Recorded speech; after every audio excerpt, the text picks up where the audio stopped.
Ladies and gentlemen, first, there's a place here in town. They have it about, I want to say 4 times a year, roughly, about every quarter. It's called JBF, Just Between Friends, and it's basically like a consignment garage sale, if that's best way to explain it. It's where they really emphasize baby kid clothes and furniture and all that stuff, but they do have toys, models, and costumes, and of course, me, your beloved host, always goes every quarter, every time they have one.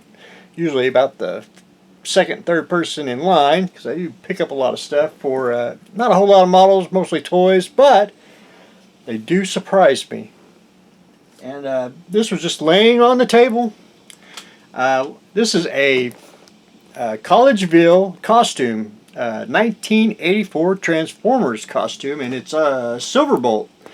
I not necessarily don't remember seeing one at the time, but hey, almost, I wouldn't say mint, but I mean it's damn near boxed. The only complaint I have is they taped it on the sides, but other than that, it was just laying there, and everyone just walked right past it. I'm like, man, these are almost $100 costumes, if you're a Transformer collector.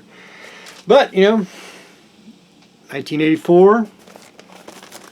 And Silverbolt, which that was unique. And I do have a lot of Transformers. I'm more picky now, mostly if it's a female Transformer. About the only one I ever buy anymore. The male ones I really don't care. But anyway, I thought that was a unique find, finding the Silverbolt costume. So anyway, if you got a JBF around your town, I highly recommend checking it out whenever you can. Betty, I'm gonna bore everyone. I got her hair painted, and I got most of it touched up. I may have to go in and got to get my glasses on so I can see. I got to finish touching up a few little areas. Of course, we'll do the facial features, all that good stuff. But I want to concentrate on her bandages, and I've been slowly trying to get it on. And she really doesn't have a name, but a good friend of mine called her Franken Betty. And that right there is the name of the kid it should be. Frankenberry, not Frankenberry. Frankenbetty. So I started painting her, I won't say mummy clothes. And I couldn't figure out which one I wanted to use. So I used Iraqi sand. And I think it looks pretty darn slick. So I'm basically just putting the base coat down on. And then I'm going to go in. I was going to do this first, but I decided against it.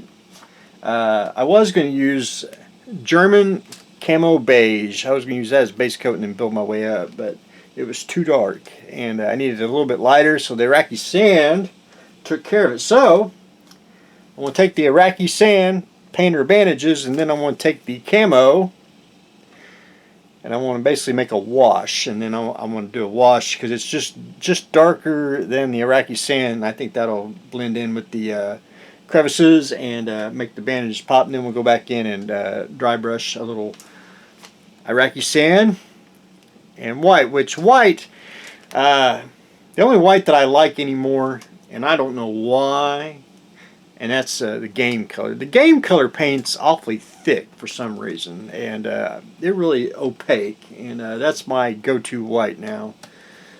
So mix a little bit of that with the Iraqi sand, and we'll do a little dry brushing. But anyway, that is where I am on Frankenbetty. The Churchill. Last thing I left off, again, I don't like to bore everyone. I put all the little tiny little bits on, parts here and that, handles, and it's just boring. I'm pretty much done with it. I got a little bit more sanding to do on the back here, which I didn't do, but anyway, we'll finish that. Got the braces on. Got the, and you probably may not be able to see it, whip antenna. And that is, if I have the remnants, why no. Yeah, dude. All that is stretch sprue. And if you've never done stretch sprue, and I probably mentioned it several times, get you, cut you off a deal of the sprue. Take Of course, I broke this one. Mr. Match, light it. You know, hold it where it melts it, and you blow it apart. You know, pull it apart, and you got instant antennas. So anyway, I got that on. Got that glued down. Hopefully, I got them at the right height.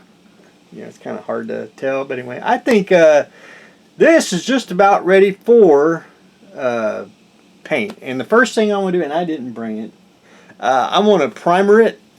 After I finish a little bit of sanding, I'm going to primer it. It's going to be in black. So if you see it next time and it's in black, I want to bore everyone right now. That's just the way it is. But anyway, should be the last time you see it this way. Next one's going to be black. I like to use black as the base coat, especially on tanks. That way, any like shadows, you'll be able to hide with basically the black paint, and it helps with shading and all that. And painting.